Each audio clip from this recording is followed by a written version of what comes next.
人多，如果係直播間過千人嘅話，咁可能會有啲動力嘅話，咁可能會有啲動力。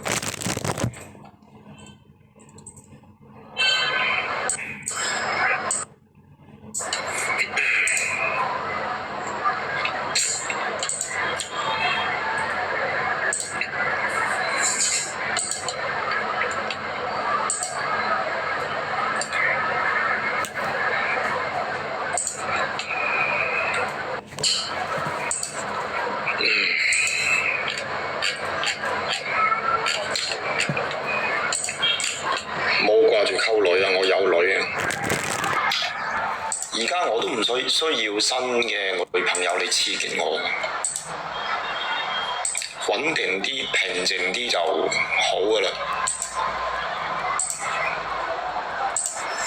唔想太過折騰啊。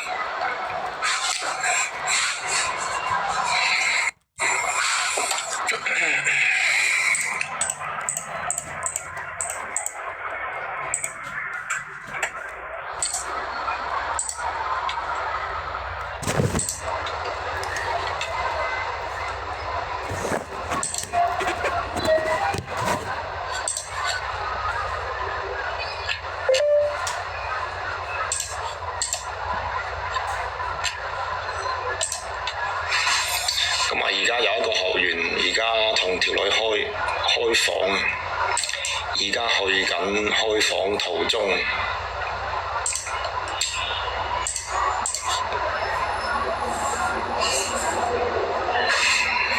又同啲臭閪閨蜜比較啦嘛，咁樣冇乜點辦？女人嘅底色就係咁樣，佢嘅天性就係咁，冇乜點辦？佢必然係會對比啲嘢嘅，冇乜點辦？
咩啊？你哋有問題可以打喺上邊嘅，有問題我咪講咯，冇問題唔想講嘢。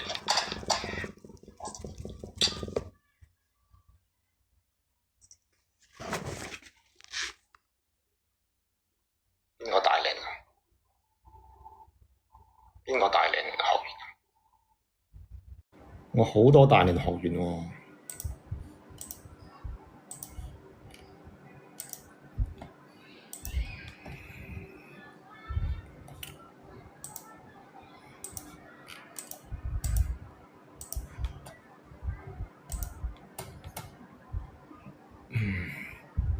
今晚咁早，係啊。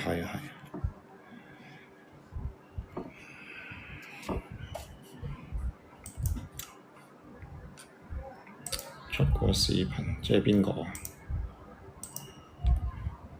好多都溝到女啦，太多學員我唔記得㗎。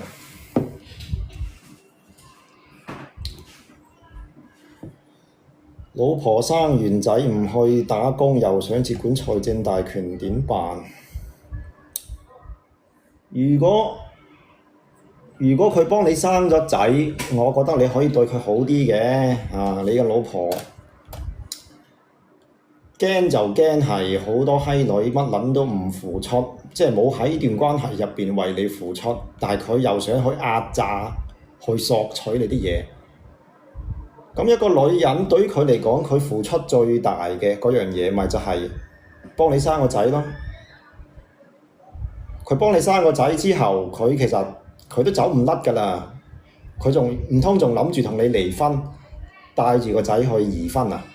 都唔會㗎啦。佢成世基本上係倒落你身上㗎啦。你可以對佢好啲咯，你可以對佢好啲。冇錢冇安全感。佢生完仔係咪佢湊仔先？如果佢湊仔嘅話，你一個月你揾幾錢？你話佢掌管財政大權，你睇下你揾幾錢？如果你一個月都係揾4-5千蚊，淨係夠家用，邊個管有乜所謂呢？你俾佢管，你今個月都係使晒嘅你份工資。但係如果唔係嘅，你一個月譬如你揾到4-5萬，或者5萬以上、10萬以上嘅，你一個月8萬。一個月8萬，我就唔建議你俾佢管錢啦。你喺邊個城市啊？普通嘅家庭，如果淨係養個老婆仔女嘅話，2-3萬都過得幾好滋潤㗎啦。你月入8萬，即係個月都仲有大量嘅盈餘嘅，咁就唔可以俾條女去管錢啦。佢會買好多唔等使嘅嘢，佢會揈晒你啲錢啊，跟住佢會收埋。每個月固定，每個月固定。我覺得你一個月揾到8萬，你應該係用一種咁樣嘅方式。你計下你屋企嘅每個月家用係幾錢？譬如1萬蚊，1萬蚊係夠你老婆同埋仔女，包括你父母，唔知係咪住埋一齊？如果係嘅話，計埋所有開支，跟住再額外俾3幾千蚊條女，俾佢做生活費。俾佢當零用錢啊！即係1日3餐已經係你包起佢㗎啦，都係呢嚿錢係用嚟做家用嘅。另外一嚿錢，另外俾多幾千蚊佢，等佢做即係買佢鍾意買嘅嘢，咁樣都好滿足㗎啦。好多女好滿足㗎啦嚇，因為佢已經唔使做啦，佢屋企就係湊下仔啊、煲下劇啊咁樣。多數女係願意嘅。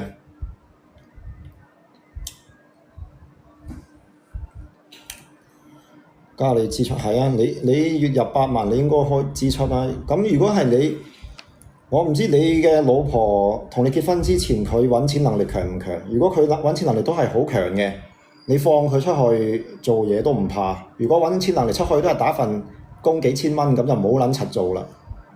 等佢喺屋企湊仔嚇，跟住你個月就好似係養住一個員工咁樣。你每個月幫佢發工資，發幾千蚊俾佢，等佢做零用錢。佢娘家極度渴望，佢渴望係佢嘅事，但係佢即係每個人都係貪心嘅，佢都想。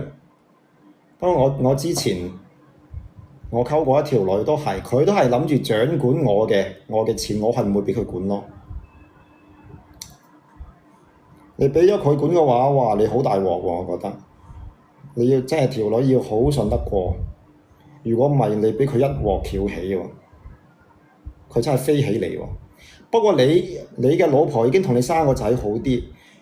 之前我溝過一條女係，我同佢都未結婚，佢已經同我講到明話，我嘅錢要點樣俾佢支配，點樣分配俾佢。我第一反應就係憑乜撚嘢呢？你冇喺呢段關係付出任何嘢。女人比較會理財，你冇白痴啦！女人會理財，女人掌家，女人漲家，反倒烏他。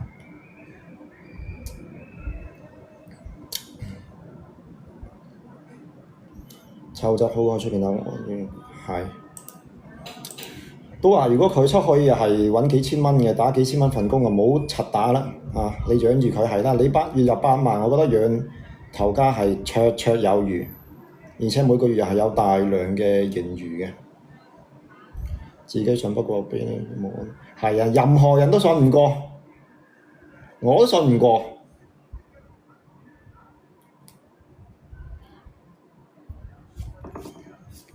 女人佢唔知道你揾錢係好辛苦揾翻嚟嘅，佢唔知你係真係辛苦到嘔血咁樣揾翻嚟啲錢嘅，佢可以即時幫你揈晒啲錢嘅，跟住或者係佢。其實女人要比男人更加貪慕虛榮，佢買好多唔等使嘅嘢，買啲首飾啊，買啲戒指啊，買啲金飾啊，佢又冇嗰種投資眼光。你話女人上面嗰人話女人識理財，你唔好白痴啦。佢咁識理財，咁識揾錢嘅話，唔會靠男人養嘅。養頭家咁多閒錢得唔得閒？唔知佢攞去做。咁多閒錢，他得閒唔知攞去做。係，如果你真係將你副身家俾咗佢管嘅話，我覺得會好被動，而且出問題嘅機率係好高。諗下都驚啊！我諗下都驚啊！係啊，女人就係衝動消費咯。啊，呢個網友覺得啱，女人啲錢最好揾嘅，佢冇錢仲好啲啊！佢就住嚟使啊！將你嚿錢俾咗佢，佢唔知你呢啲錢係嚟之不易嘅，佢全部幫你揈晒啊！佢又鍾意買嘢，又鍾意去旅行，好多女鍾意旅行啊！你去過乜東北旅行，去過乜泰國啊、馬來西亞旅行，閒閒地使1-2萬、2-3萬啊，自己啊，你點搞啊？咁買金前嗰排咁金價咁貴，如果買咗嘅話，咪跌咗咯，而家咪蝕咗錢咯。而且佢買係買啲金飾啊，唔係買金條啊。金飾我上個月我先去周大福睇過，成1000蚊一克啊，1000幾蚊一克啊，1030幾定係20幾蚊一克啊。啊！依個年代女唔得，要付出啲乜先至得？你幫個男人。你同個男人結咗婚生埋仔，你好乖嘅，你同佢一齊生活，起碼2-3年時間，個男人真係覺得你好信得過，而且你喺過去兩個人相處，個男人係明顯 feel 到你呢個人係好信得過，你好理解我嘅，即係就好似我今日出一條視頻講啊咁樣，啲女養魚啊！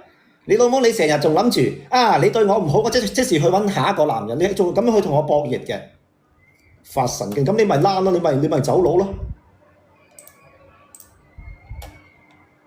即係個男朋友，佢仲會有啲傻閪女，佢仲會攞出邊其他嘅溝佢嘅仔過嚟當做係籌碼去要挾自己而家嘅男朋友嘅。你唔俾我，你送唔送一個 LV 袋？你送唔送？唔送嘅話，我即時去揾人哋。有啲閪女係咁樣嘅喎。佢仲要去咁樣去要挾自己男朋友，完全冇去理解或者去體諒男人嗰種唔容易。佢去要挾，佢去拍台啊，喐下就喐下屌老母嘅咁樣。呢啲嘢係相互嘅。咁譬如喺男人嘅角度，你話其實喺女人角度都一樣。邊一個人係你由細到大覺得係最信得過嘅？即係。譬如我咁樣，而家你叫我譬如你一定要我俾一嚿錢一個人，俾10萬蚊一個人俾出去，我唯一想俾嘅就係俾我媽，其他一個人我都唔想俾，因為我媽嘅話，首先我確定佢係唔會傷害我，唔會辜負我，唔會乜嘢背叛我，唔會做啲乜嘢傷害我嘅事，佢一世都唔會離開我，係咪先？佢一世都會喺我身邊，係咪先？但係女人唔同喎，頭先我講嘅，我俾咗10萬你可以即時使咗佢，或者你即時幫你自己買啲乜嘢打扮得仲加靚，即時去釣其他男人。你即時同我嘈分手離婚，我一啲保障都冇，係咪先？但係如果你係同我拍拖拍咗2-3年，前邊大家都好了解雙方嘅人品係點樣，你有乜嘢需求，你想要錢，我梗係會俾你嘅，10萬20萬，或者都唔需要你講啊，我會感受到你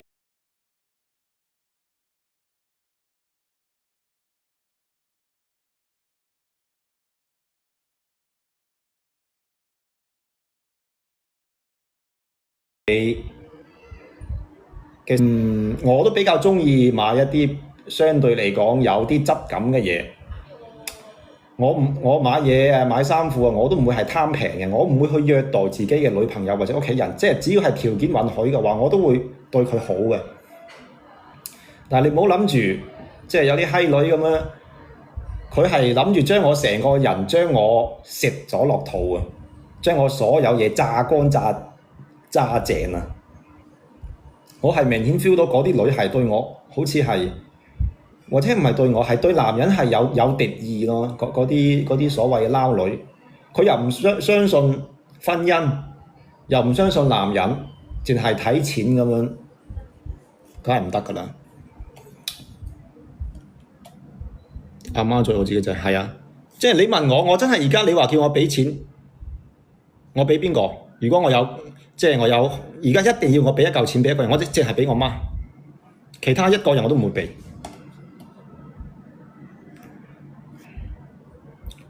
男人負責養家，他負責化妝，咁叫佢吔屎啦！呢啲嘢人哋啲即係好多女都識講，呢啲嘢係相互嘅，呢啲嘢相互嘅。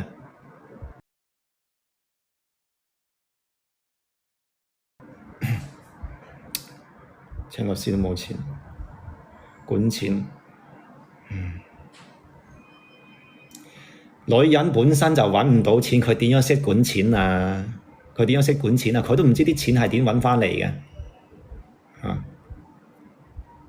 係啊，亂消費，而且攀比，成日同啲臭閪閨蜜攀比。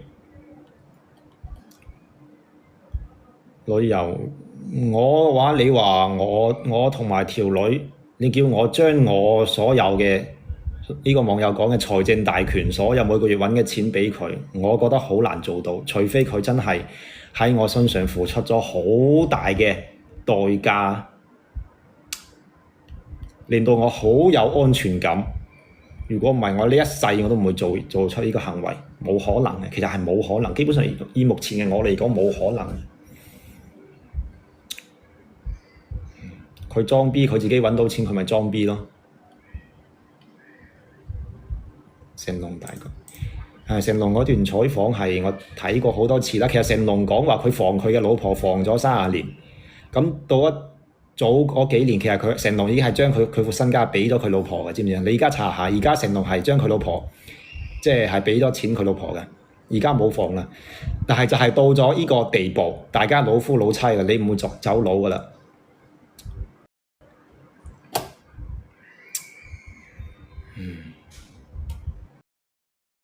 又有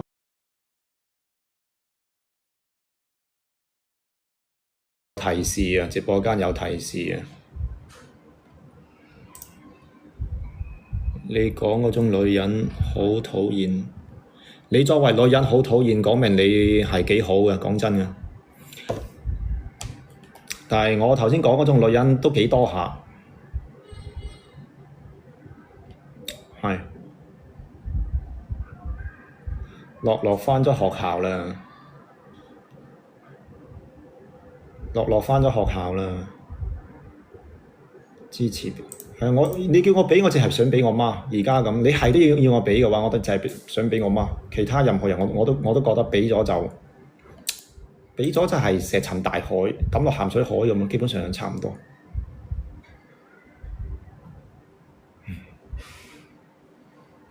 當年蝕咗幾百萬，而家老闆幫我兜底先感到欣慰。係唔係啊？頭先我講呢啲話題都可以違規嘅，我唔知抖音搞乜撚嘢。講呢啲話題都有提示。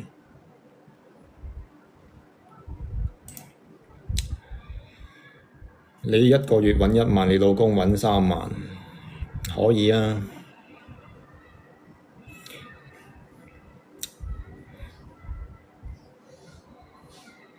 難聽嘅事啦，本身就係事實。你哋唔信我呢啲嘢嘅話，你哋遲早係會一敗塗地嘅，遲早係會。唔識講啊，反正你哋好多嘢可能就係要自己經歷過先會明白，唔係話我歧視女人或者點樣去睇唔起女人，而係接觸多咗之後就發現就係女人佢就係咁樣嘅。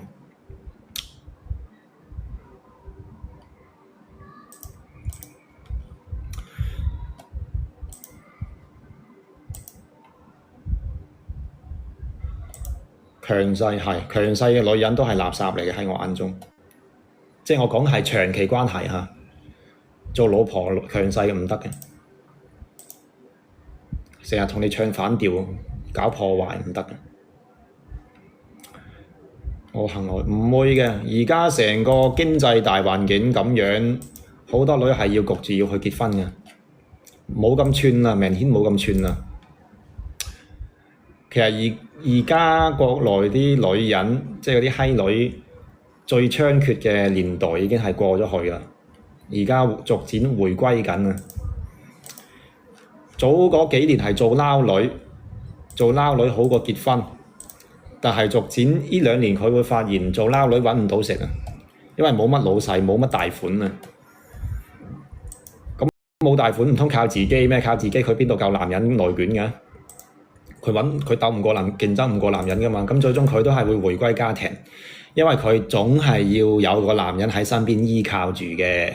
以前係養魚養好多魚咁樣依靠好多個，一個分攤啲，而家要淨係揾一個男人，揾個老公結婚嘅。揾唔到錢強勢呢啲白痴咯。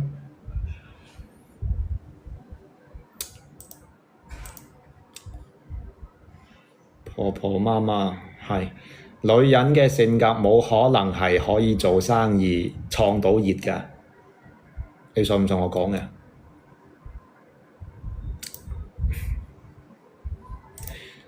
女人就係鍾意撩事鬥非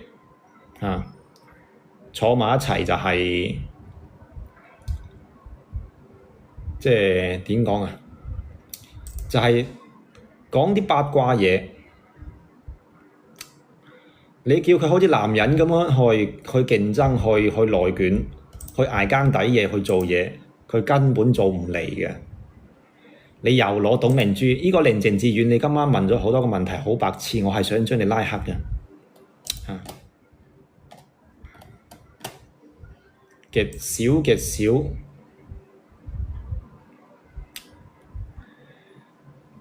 即係活喺呢個世界上啊，男人係要比女人，即係男人個世界係要比女人個世界競爭激烈好多嘅。你叫一個男人，你叫一個女人同男人正面去競爭，去創業做事業，你覺得女人鬥得過男人有乜可能？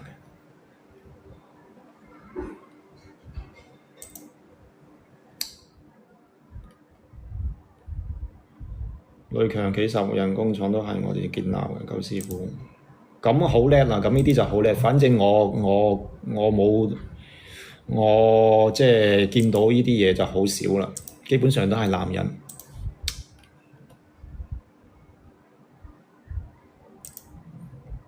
夫妻共同開銷，睇情況嘅，睇你兩個人嘅收入情況嘅。係是非攀比，收入差唔多嘅話，咁咪各自都抽一份出嚟做家用咯，用嚟做一個類似家庭基金咁樣咯。一嚿錢就用嚟做家用，跟住每個月每個人咪兩個人都出去做嘢咯。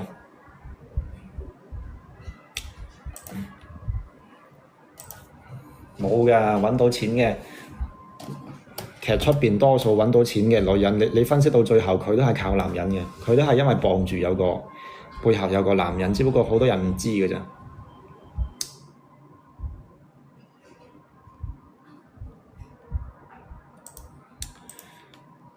好似我前嗰排出過條視頻講嘅，好多女人經歷一次婚姻，離婚之後喺男人身上分咗好多男人嘅資源走咗，分咗等樓，分咗架車咁樣，就咁樣先至搖身一變成為咗即係有車有樓一族啊！佢以前結婚前都乜撚都冇啊，係喺男人身上搞翻嚟呢啲嘢，佢唔係正常，基本上好少係靠自己雙手去拼搏翻嚟嘅。佢行嘅係一個雌競嘅路線，佢行嘅係一個雌競。你要講出嚟，你揾幾多錢一個月？你兩個人唔一定係五開銷，睇你揾幾錢，你老婆揾幾錢。如果兩個都幾千蚊嘅話，唔好計啦，反正兩個都係維持頭家就係啦。一人1萬咁都兩個人，咪大家都差唔多。如果你有小朋友2萬都基本上都月光㗎啦。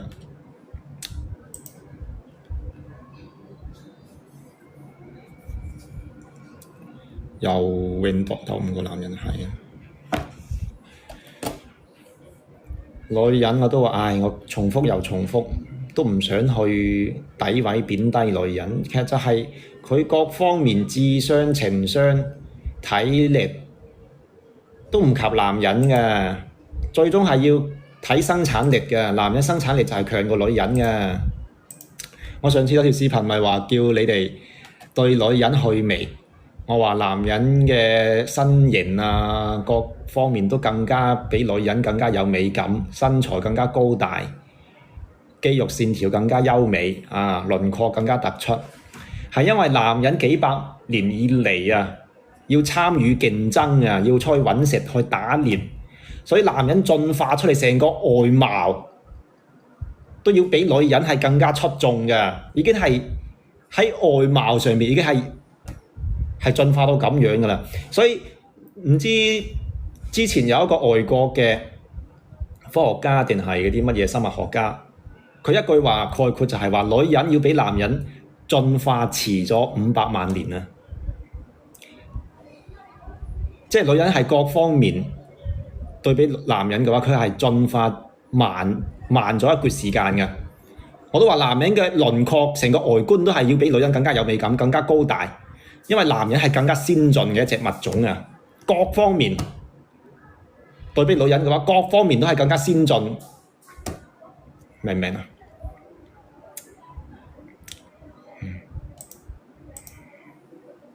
就係優越感咯。如果一個男人同埋一個女人都係剝光豬、剃光啲頭髮，嗰條女你會發現嗰條女就係一個小型嘅男人，但係佢又比男人要矮，又猥瑣過男人，佢成個身材又矮又論盡，你會發現就係咁樣嘅，體力又唔夠。之所以而家現代你睇抖音咁多靚女，係因為當然係因為化妝、美顏、P 圖，仲有另外一個重要嘅點就係我哋係男人，我哋對女人有性吸引力，佢係女人，佢可以天然吸引我哋男人，我哋覺得佢好有魅力。但係事實上你客觀咁嚟睇，女人係唔具備男人嗰種美感嘅。係啊，雄性動物界所有動物都係雄性更加美麗嘅。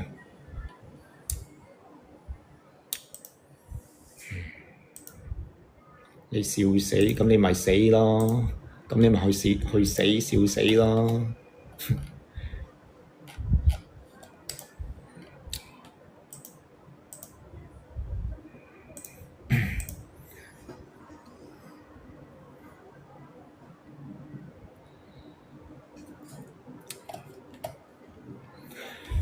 嗱，而家人多啊，打廣告嚇，你哋想要學習溝女嘅，唔識溝女，想要揾鳩師傅拜師學藝，如何搭訕、玩交友軟件去揾另一半嘅，可以加我主頁個微信嚇，鳩師傅會教你點樣溝女、點樣傾偈、點樣約會。而家成為鳩師傅學員嘅話，係送一招殺手鐧，溝女殺手鐧嚇。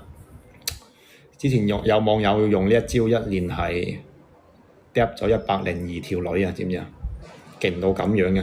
如果你而家對溝女係一竅不通，感情生活撞板多過食飯嘅話，過嚟揾鳩師傅，成為學員。鳩師傅系統性教你如何正確快速揾到另一半，解決身邊冇異性資源、唔識傾偈、唔識約會。仲有你哋好多人感興趣嘅，呢個社會上有好多啲牛鬼蛇神，中意呃蝦條、玩短期關係，佢哋係點樣呃嘅？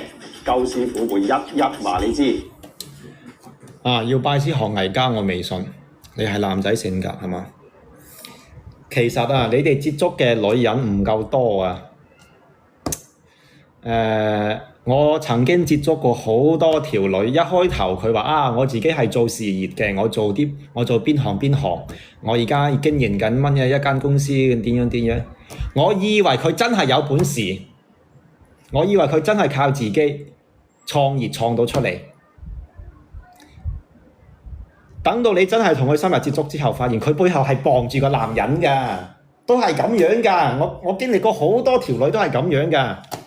佢表面上我自己好獨立嘅，我自己揾錢啊，我自己係做啲乜撚嘢啊，依樣嗰樣好辛苦啊，捱翻嚟啊，做咗幾多年。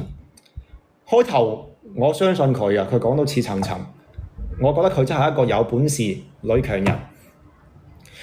但係隨着我同佢嘅接觸越嚟越深入。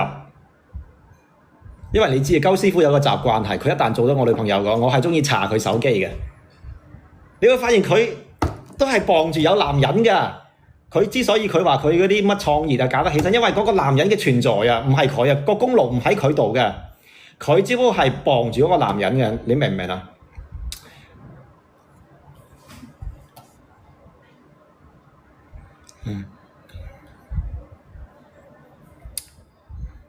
都係吹水。越係強調，我而家基本上我係咁樣認為，越係強調條女越係強調話我係自己靠自己嘅，我係一個獨立女性，佢就越大可能就係背後就係搏男人嘅。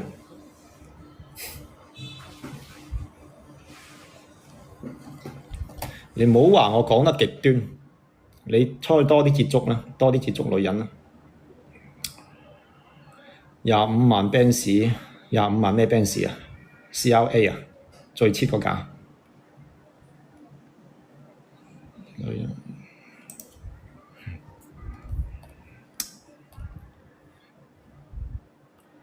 點解條女咁聽話，俾手機你查2個鐘？我係偷偷地查㗎嘛，我唔會問佢，叫佢俾我查。佢撳手機密碼嗰陣時，大家即係坐喺度食飯，佢撳密碼，我默默記低㗎嘛。iPhone 啲手機就得4位數，有幾咁閒咧？有啲女係4個零。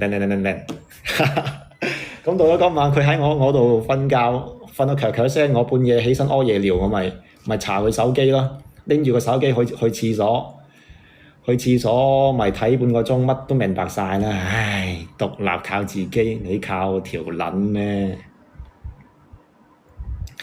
瞓過50條女經驗，真㗎。越係中上層嘅女人，越係靠男人。底層嘅都想靠，但係靠唔到，你明唔明啊？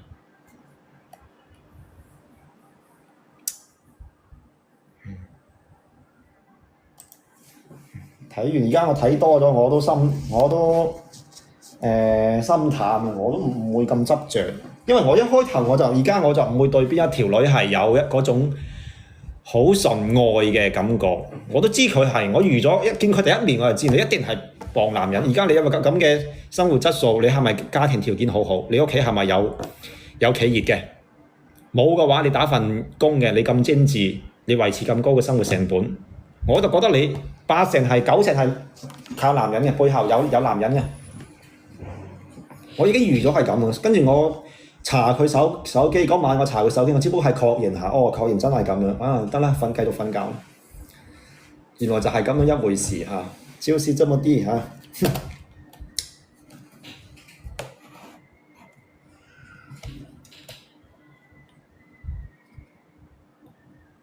男仔都要睇我個手機。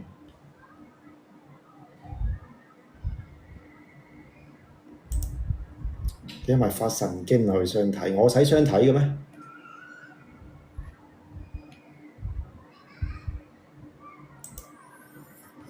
冇嘅，呢啲屋企有實力嘅女當然有，不過好少嘅，好少嘅。要拜師學藝、提高認知嘅，可以加鳩師傅微信嚇。我啲業績都係靠同事關係。其實你話呢個 cute，你話你一個月揾1萬，你係做邊行啊？你做邊行嘅？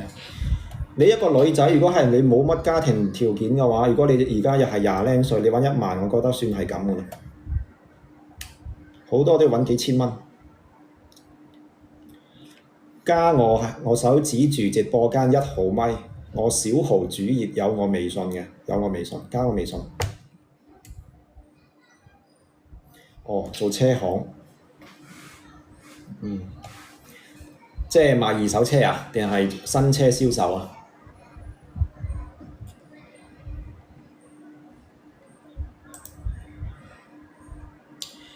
屋企有實力嗰啲女啊，唔會喺出邊遊蕩嘅。特別你哋玩交友軟件啊，特別係你哋玩啲交友軟件嗰啲匹配嗰啲，好少係屋企有實力㗎。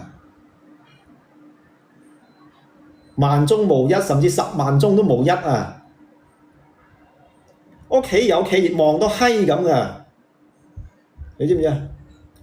之前我溝過一條女啊，佢屋企係做屋企有廠嘅，係做嗰啲塑料嗰啲，我唔知即係注塑機啊！我唔知你哋聽唔聽講過？一啲塑料廠有一成大排嗰啲注塑機，跟住生產好多啲塑料件嘅。譬如呢個係充電寶啦，佢生產呢個殼充電寶個殼，或者係就係生產充電寶啦。我舉個例子，佢屋企係一間廠，跟住嗰條女佢本身佢屋企嗰間廠入邊有啲乜嘢業務部啊、銷售部啊，有好多渠道嘅客戶啲經銷商要搞噶啦，公司有人搞。跟住條女佢又係留學翻嚟，佢自己都要喺 TikTok 上邊去開拓去賣佢屋企嘅產品，佢都要幫屋企手嘅。佢幫屋企手，佢都揾好閪多錢㗎一個月。你話呢啲女有冇可能喺交友軟件同你哋匹配啊？匹配嚟匹配去，跟住約出嚟同你哋搞嚟搞去，有乜可能呢？嗰啲女會咁樣同你哋去談戀愛嘅咩？你覺得有實力嗰啲，你覺得係咁嘅咩？會咁嘅咩？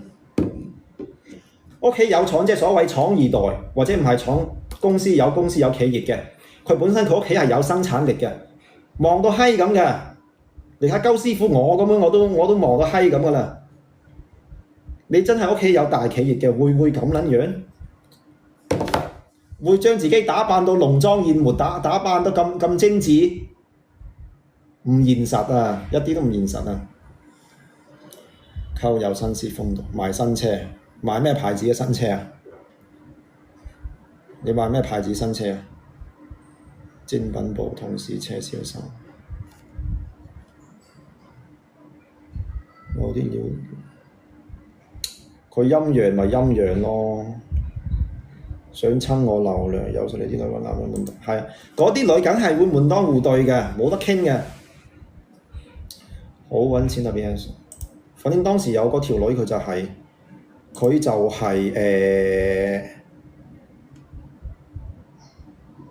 即係你唔好喺我直播間帶節奏，好冇？其實喺嗰個人嘅直播間，有人話我鬧佢，其實我冇鬧佢，我係有一班黑粉特登喺佢直播間話我鬧佢，去激起佢嘅怒氣，等佢過嚟鬧翻我，激化我同佢嘅矛盾。事實上我唔想睬佢，我冇鬧過佢。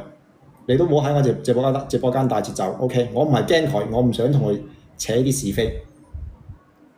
賣豐田係嘛？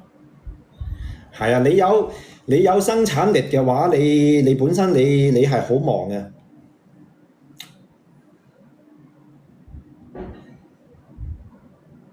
奔馳 C 可唔可以溝到女？可以啊，可以啊。一條女養好多魚，但而家有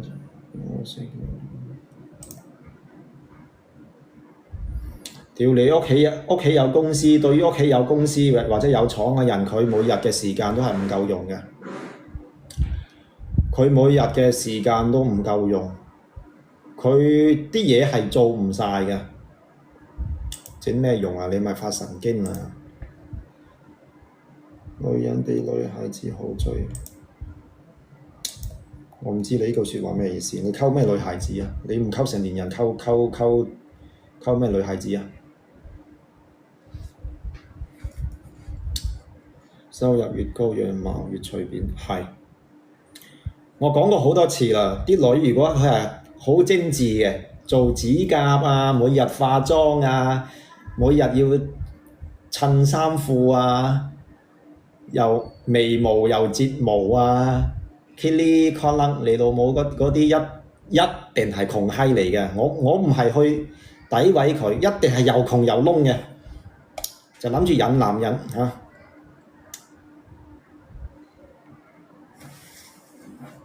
最簡單嘅一樣嘢，你判斷佢有冇一條女，你判斷佢有冇錢，其實男人都係，你就睇一樣嘢，佢份工，佢嘅職業嚇，佢嘅職業。普通打工嘅唔會有乜錢嘅，除非屋企有廠，都話屋企有廠有公司，唔會有錢，淨係睇。所以我基本上我識女仔嘅話，我就大概傾幾句，問下佢做乜嘢，大概就知啦，佢去到邊度。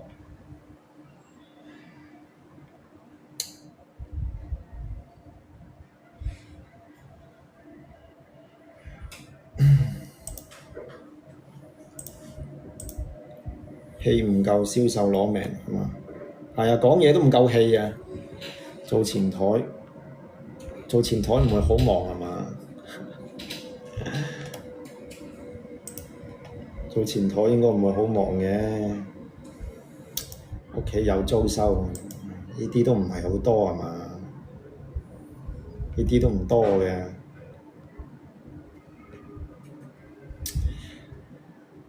你要識得判斷啊！而家喺呢個社會上面遊蕩嘅大部分都係所謂嘅雌競女，行雌競路線嘅。乜嘢係雄競？乜嘢係雌競？你哋明唔明啊？雄競即係男人雄性啊，雄性競爭係喺呢個社會上面打拼、去工作、去競爭。雌競咧即係女人嗰種競爭模式，就係打扮，將自己打扮得好靚、好精緻。不食人間煙火，成個公主咁樣，佢打扮得咁靚就係刁男人。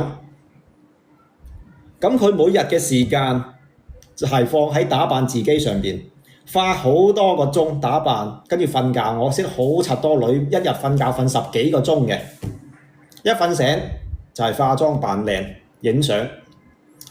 佢係完全冇乜時間去工作㗎。或者佢揾到份工都係做啲，譬如去幫人哋做嗰啲帶貨主播2個鐘，一個月揾3-4千蚊，或者係做個頭先個網友講做前台，好清閒嘅工作，一個月就2-3千、3-4千蚊。跟住佢大部分嘅精力時間放喺打扮自己身上，跟住影靚相發抖音、發朋友圈。佢主要係通過發抖音、發朋友圈去勾引男人、傍男人。釣到邊一個金龜就可以嫁俾嗰個男人，綁定嗰個男人之後，個男人就養住佢。可能男人一個月闊佬啲嘅，一個月使幾萬喺佢身上。呢條係一條雌競嘅路線，呢啲就係雌競女。基本上過度精緻嘅女人都係雌競女，佢都係嗰、個即係嗰一 part 嘅，佢都係嗰個即係嗰個範圍嘅女人。真係有本事嘅，行紅徑嘅，真係靠自己雙手打拼嘅，就係紅徑，行男人嗰條路線。男人其實係冇得行雌競，男人個個都係喺呢個社會都係做嘢、工作、提升自己、學各種各樣嘢，提高自己嘅質素，跟住溝女。男人冇得雌競，女人係有得揀，佢可以行雌競或者紅徑。你會發現，基本上而家呢個社會80%嘅女都係行雌競路線嘅。佢點解要行雌競啊？因為佢本身佢份工係搞唔掂佢生活噶嘛，佢焗住要行雌競噶。啊，好似我前嗰排啲視頻講，好似日本90年代3個錢包理論，條女將自己打扮得靚啲，養幾條魚，呢個送禮物，呢個車出車入，啊嗰個就係正常男朋友。佢係喺男朋友身上去攞着數去掠水，而唔係放喺自己嘅本職工作。呢個就係雌競路線。當然而家80%嘅女人都係雌競路線，所以你同我講話呢啲雌競女係好有錢嘅 ，come on， 你冇喺度發神經啦！佢有錢佢使行雌競係嘛？佢有錢嘅話，佢使行一條雌競嘅路線。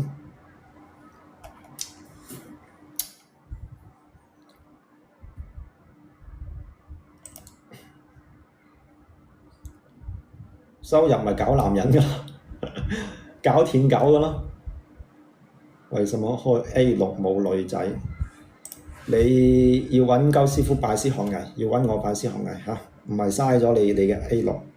又翻嚟啊！翻嚟直播啦嚇。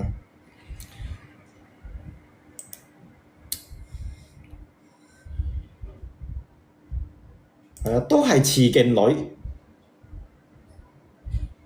拜師幾百蚊㗎咋？拜師係幾百蚊，3幾百蚊。加我微信嚇，加我直播間1號咪小號主頁嘅微信。我打廣告嚇，你哋唔識溝女，身邊冇異性資源嘅，想學搭訕，想學交友軟件，點樣匹配女人，揾女人翻嚟，跟住點樣傾偈啊，推進關係啊，點樣約會，可以過嚟加鳩師傅微信嚇。如果你而家對溝女係一竅不通，感情生活撞板多過食飯嘅話，過嚟揾鳩師傅，成為學員，鳩師傅系統性教你如何正確快速揾到另一半，解決身邊冇異性資源，唔識傾偈，唔識約會。仲有你哋好多人感興趣嘅，呢個社會上有好多啲牛鬼蛇神，中意呃蝦條玩短期關係，佢哋係點樣呃嘅？鳩師傅會一一話你知。唔容易嘅。早嗰排仲見到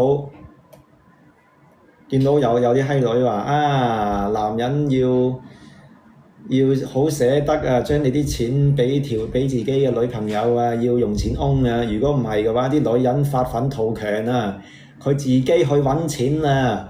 等到條女自己一個月揾錢，一個月揾幾皮嘢翻嚟啊，到時啊嗰啲女啊就唔受你溝啦，佢自己又有錢使。仲佢唔肯做你女朋友啦，所以你哋男人要你醒水啊！你又應該捨得啲翁錢俾條女使。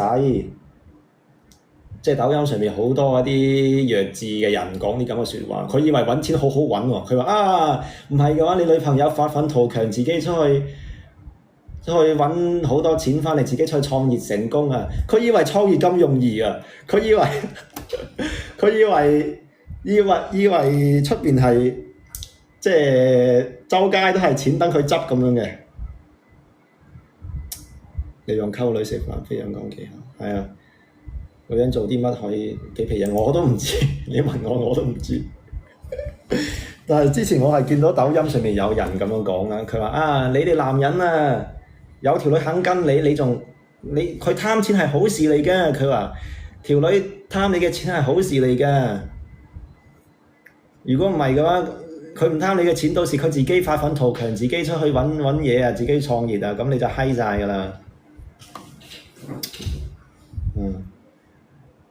錢係咁容易揾翻嚟嘅咩？男人揾錢啊，我見到好多即係我身邊其實好多年入百萬嘅男人啊，即係靠自己白手起家嘅，真係辛苦到嘔血啊！啲錢係好辛苦揾翻嚟嘅，付出好大代價揾翻嚟嘅。你女人根本係冇辦法做到嘅呢啲嘢。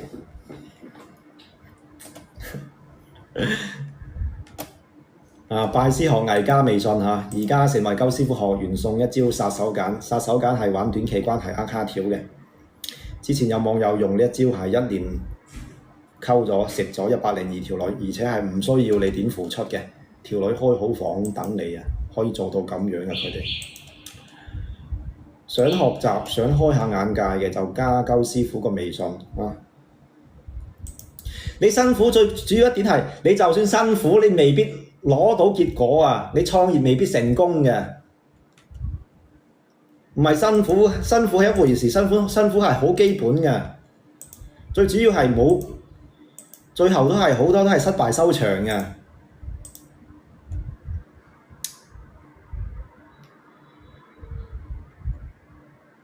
揾幾皮嘢嘅女人冇咁戇鳩，都係啲眼高手低嘅女人講嘢。係啊係啊，一條女如果係白手起家，靠自己一個月揾幾萬，我覺得真係好叻好叻㗎啦，好多男人都揾唔到。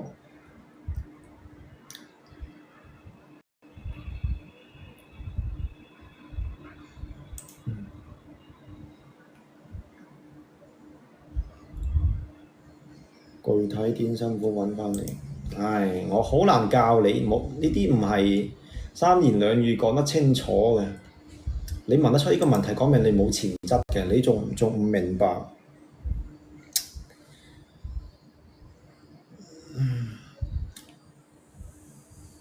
係啊，唔單止失敗，仲要蝕錢。一蝕咗，對於普通冇乜家境嘅人嚟講，一蝕咗錢又負債，閒閒地爭，冇話多10幾20萬、20幾30萬咁樣，你就開始起碼幾年時間就一蹶不振㗎啦，唔會有乜起色㗎啦。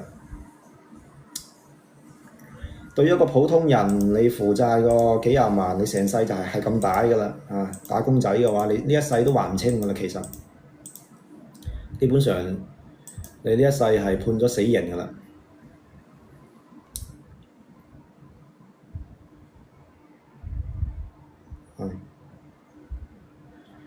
糖水滾糖魚啊，係啊，冇錯。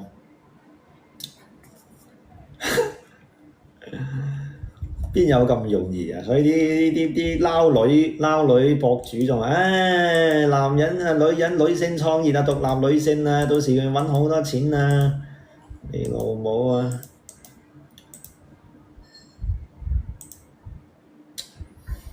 命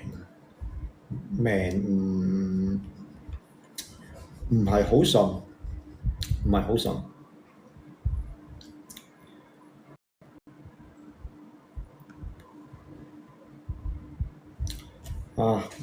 加微信啦嚇！你哋想學溝女，系統性學溝女嘅，加我微信。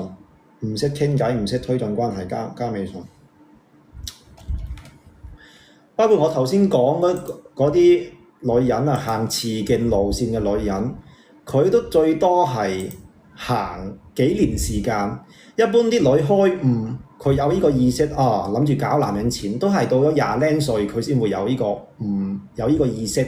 咁20零歲有咗呢個意識，到開始搞，到佢搞到結果，往往都係要1-2年時間先開始逐漸攞到啲所謂嘅結果。咁逐漸到咗24-25歲，基本上就攞唔到乜結果㗎啦，因為佢年紀大啦，26、27、28之後更加係搞唔到乜結果㗎啦。佢呢啲都係青春飯。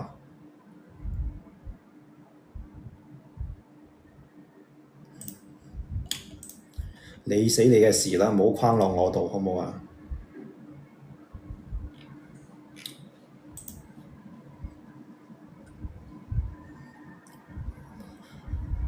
撈女負債都會傍大哥，邊有咁多大哥啊？大哥佢係有米，佢唔係白痴嚇，佢唔係冇智商。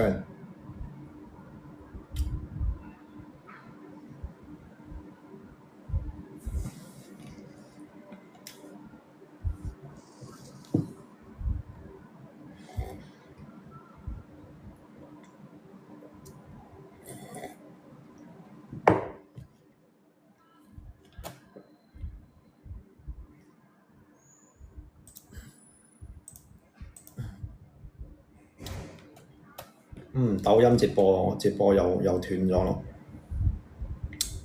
俾人舉報。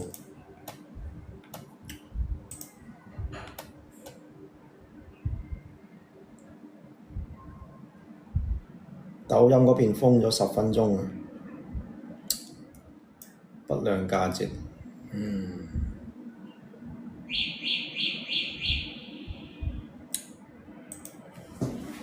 哎呀！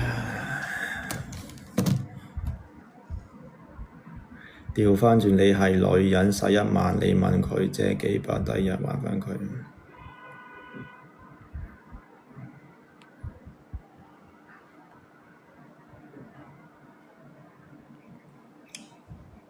賺錢不易，逆動的心理唔係喺香港嘅咩？香港點會揾唔到工作㗎？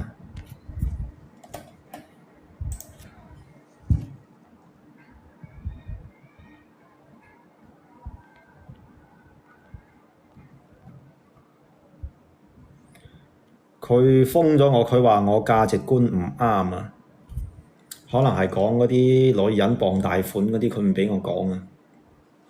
10分鐘之後，抖音再開返嚇，等10分鐘。澳門係嘛？我知啊，我知嗰邊封咗10分鐘啊，陣間再開。唔能夠講得太過露骨嘅，唔能夠講得太過露骨。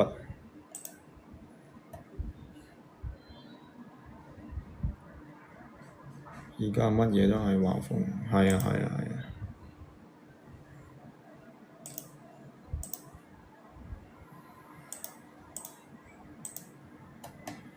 喺呢邊傾下先啦，傾10零分鐘先。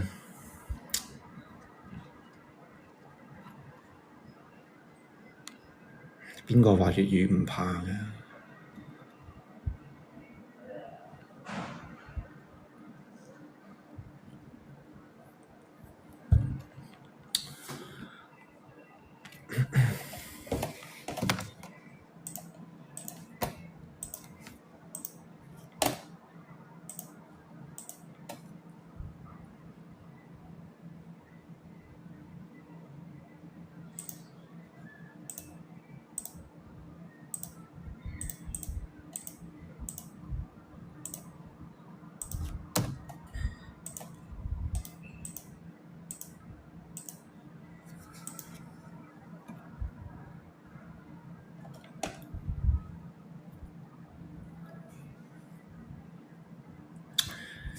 你閪佢邊個舉報咩？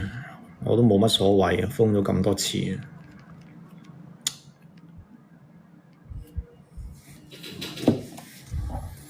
我講呢啲嘢其實係斷咗佢米路，斷咗佢財路。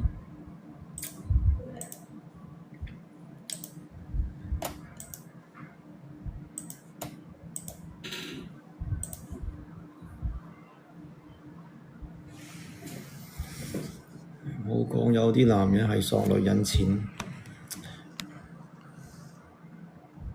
你有幾撚多錢畀男人索㗎？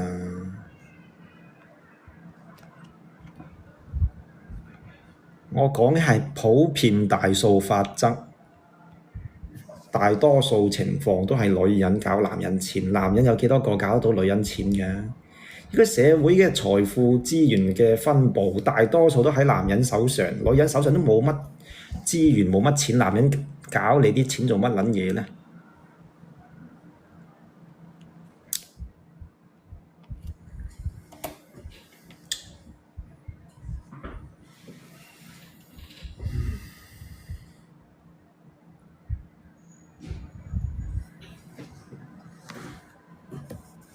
係啊，句啊。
小餅乾其實我之前講過話做男性情感劇，想做女性情感。其實我而家諗下，如果之後如果真係轉型嘅話，可能係我會轉做嗰啲分界啊。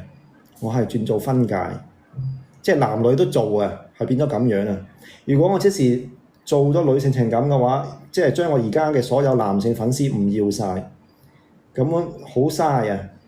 我就轉到做一個分戀分界咁樣，咁樣係比較啱嘅。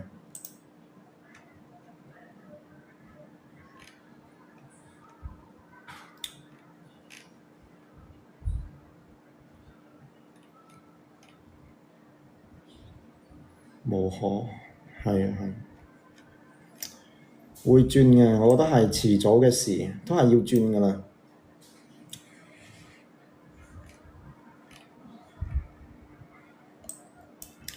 其實今年我抖音嗰邊係有咗一個，我係年頭做咗個目標嘅，大概係做到一個點樣嘅程度。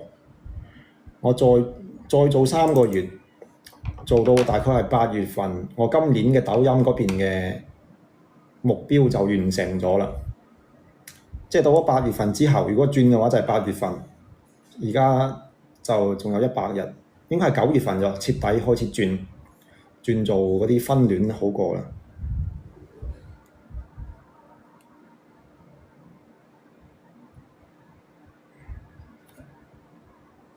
有啲人喺抖音嗰邊做嗰啲話所謂情感戀家，其實係做線分界，但係上好難睇。咁我唔知啊。我覺得我做即係教溝女講情感，好攰啊！做到好攰啊！而且人哋咁揾好柒多錢啊！主要係佢哋係揾女人錢啊！女人錢好揾好多㗎嘛，我揾男人錢揾唔到男人錢，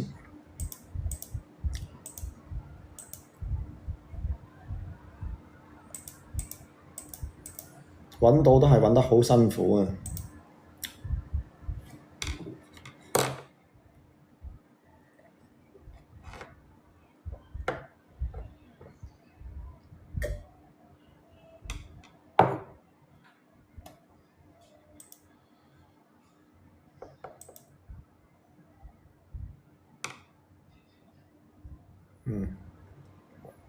攰啊！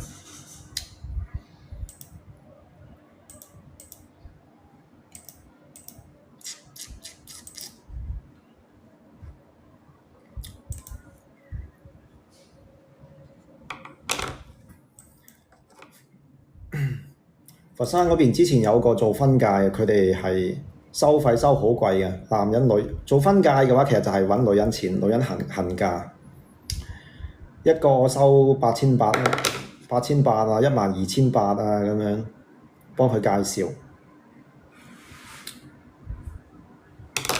當時23年嗰個人都諗住叫我，當時我都係做呢個抖音後初期，應該係2-3萬粉絲，佢叫我加盟佢個團隊。佢話你有粉絲加過嚟你微信嘅話，你就冇去推銷你啲溝女課程啦。你將嗰啲學員嗰啲網友資料，叫佢填資料，叫佢報名成為分界嘅會員啦。佢哋咁樣收得好爽啊！一個收幾大千啊，收1-2萬咁樣嘅。後尾我係冇去嘅。抖音嗰邊封咗10分鐘，陣間再開。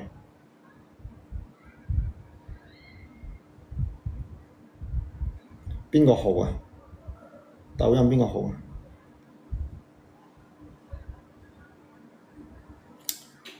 唔係話多諗法。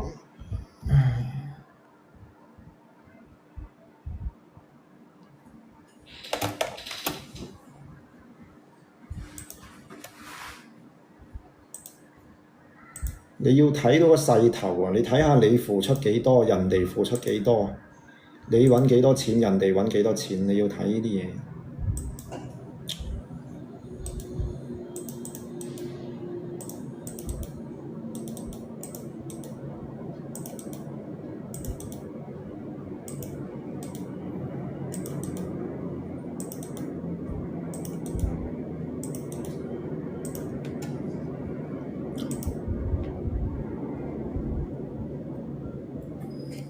好啦，抖音嗰邊開咗啦，我要切換下，去登錄下抖音嗰邊先嚇。呢邊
係啊係啊。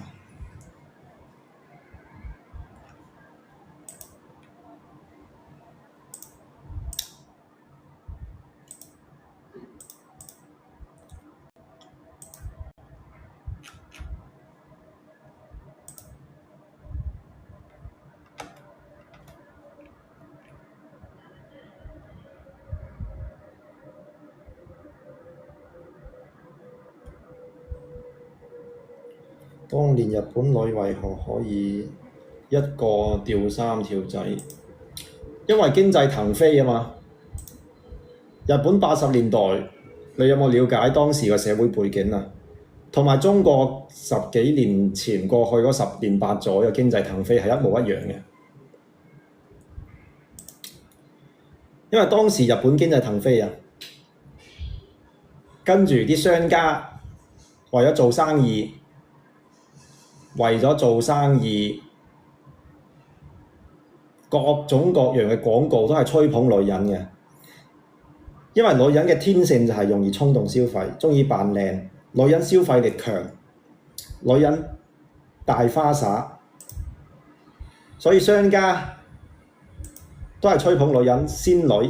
日本我唔知講乜嘢啦，反正我哋國家我哋睇得好清楚，小仙女女神。商家吹捧佢呢支香水，呢支乜粉底液啊、美瞳啊、指甲啊、仙女嚇。咁啲女真係使錢，將自己扮到好靚，成個神真係仙女咁樣。咁佢將自己打扮得咁有魅力，咪可以吸引佢喺男人面前嘛，就係好有吸引力咯。佢有吸引力，咁就啲仔就會招架唔住噶嘛，要去溝佢噶嘛，呢個係天性，男人天性嚟噶嘛。咁多仔溝佢，就啲仔溝女都係要揞錢討好噶啦，都係要去討好佢噶啦。咁佢咪就係喺拍拖嘅過程中係可以攞到好多着數咯，亦即係我哋而家呢幾年所講嘅撈女，就係將夜場女嗰套搬到過嚟正常嘅談戀愛嘅環節當中。夜場女係你俾咗錢佢，佢陪你提供情緒價值，係咪先？而家你會發現，你正常嘅戀愛關係，正常溝女，條女都係咁樣。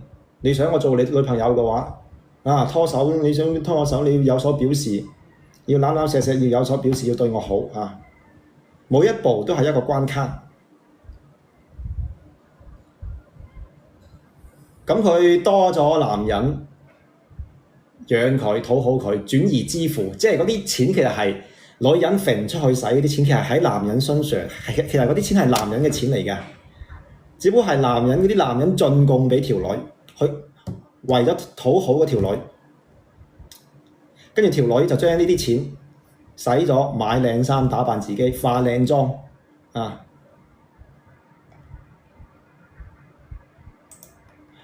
咁經過搞咗幾年之後，最主要原因當然係經濟到咗一定嘅地步，日本咁就係成個經濟泡沫就破碎咗啦。我哋中國你明㗎啦嚇，呢兩年經濟都唔係咁好，咁啲男人都揾唔到食啦，咁即係供養唔到咯喎，起唔到供養作用咯喎。譬如3個男仔嘅，有2個已經瓜咗啦，失業啦，揾唔到嘢做，冇收入，進貢唔到啦。咁喺條女嗰度，哇！撲你個街，你係一隻兵仔，你唔去進貢，咁大家即係冇得傾啦嚇，咁冇必要再傾啦，大家咪分手咯，分開咯。咁佢條女可能手頭上仲有一個係勉勉強強，仲有啲收入嘅可以進貢嘅，嗰個男人就算佢有收入，佢都哇！而家經濟形勢唔好啊，我要保障自己嘅生活先喎，都唔捨得使錢喺條女身上噶啦。而家就係變咗，而家就係咁樣，中國我哋呢個社會就係咁樣，唔捨得使喺你身上，因為石沉大海啊，係嘛？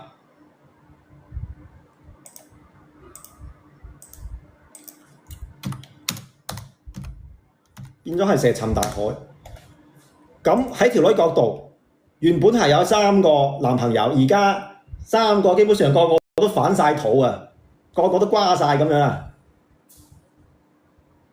咩問題啊？我知道今晚有人係惡意舉報我，抖音又封咗啦，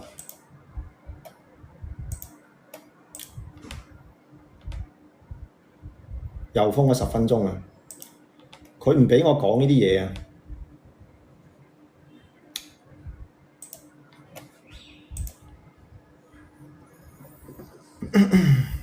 為什麼難啫？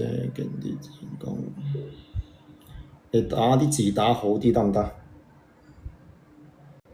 你啲字打好啲得唔得？我睇唔明你啲文字啊！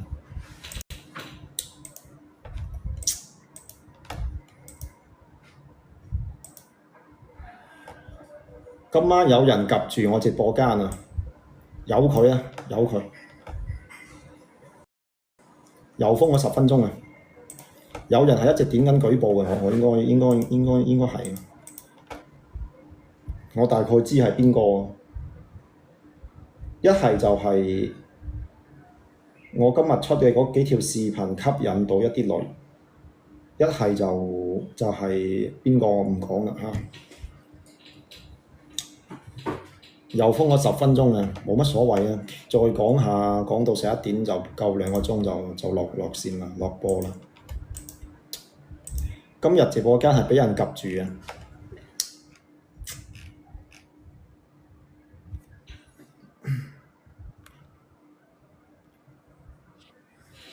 等下先，我攞一個手機過嚟先。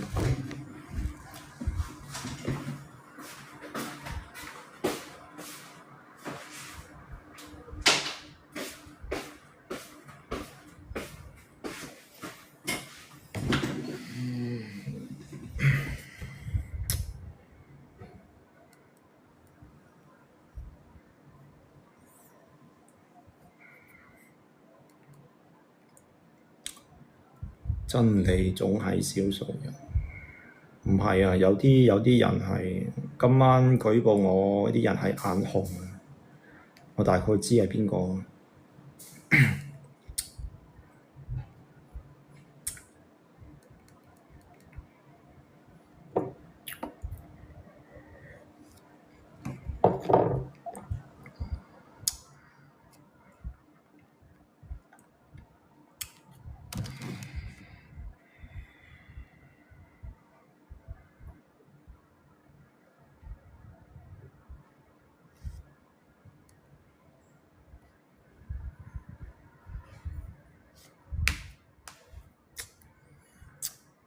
仲有冇嘢問啊？冇嘢問嘅話，就一係就今晚就到呢度啦，播咗1個半鐘。可以開返嘅，而家仲有幾分鐘。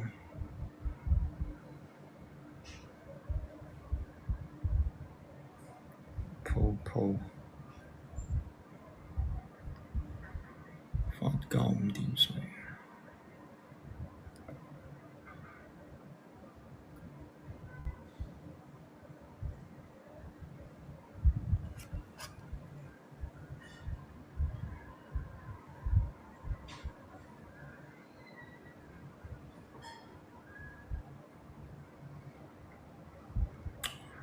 係我捽得唔乾淨。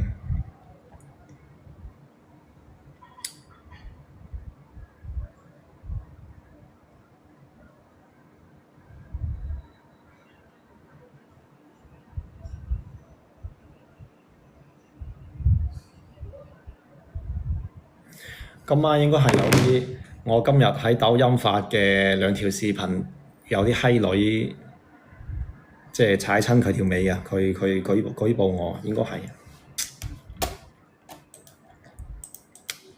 唔理佢啦，算啦，播到今晚就18萬個視頻幾好，係嘛？講呢啲嘢其實係好得罪人嘅。我之前我都話，我喺抖音一旦講親錢銀，即係男女之間關於使錢嘅問題，或者係講撈女嘅問題，就會畀人舉報㗎啦。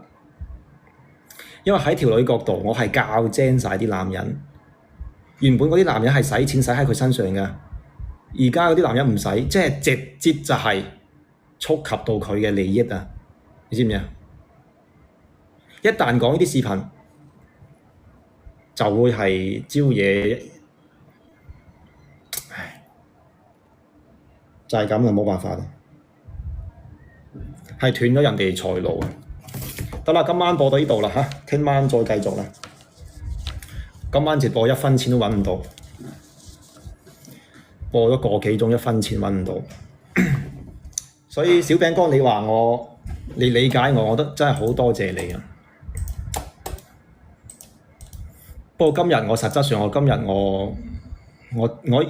去1-2個鐘直播，當然一分錢冇揾唔到，但係事實上我今日係應該係有2300幾蚊進帳啊！我今日嘅實際收入應該係2200幾定係2300蚊。拜拜，今晚到呢度，聽晚再繼續，聽晚9點鐘，拜拜。你第一次轉型嘅時候，我一啲都唔反感，即係我上次講嗰陣時係嘛？我上次喺直播間講嗰陣時係嘛？我未曾轉過型嘅喎，我過去搞個抖音咁耐冇轉過型嘅，可能我會再100日咯，再搞100日。再講溝女講100日之後，就全面去轉型做一個婚戀，即係彬彬嗰邊佢好多年2年前佢就叫我同佢哋一齊搞佛山個彬彬，我唔知你識唔識？當時我係冇行佢嗰條路線，佢哋應該係揾好閪多錢嘅。轉型之後課程就冇得報㗎啦。轉型之後，我全面做嗰樣嘢㗎啦，唔講溝女㗎啦，即係我都會到時都會幫下，我會講啲嘢會公平公正少少咯，唔會係一面倒咁樣幫男人咯嚇。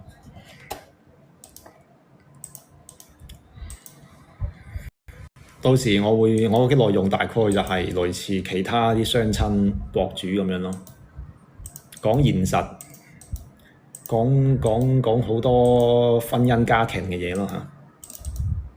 都會幫男人講嘢，都會幫女人講嘢，但係唔會好似而家咁完全幫男人，完全往即係男人有利嘅方向引導咯嚇。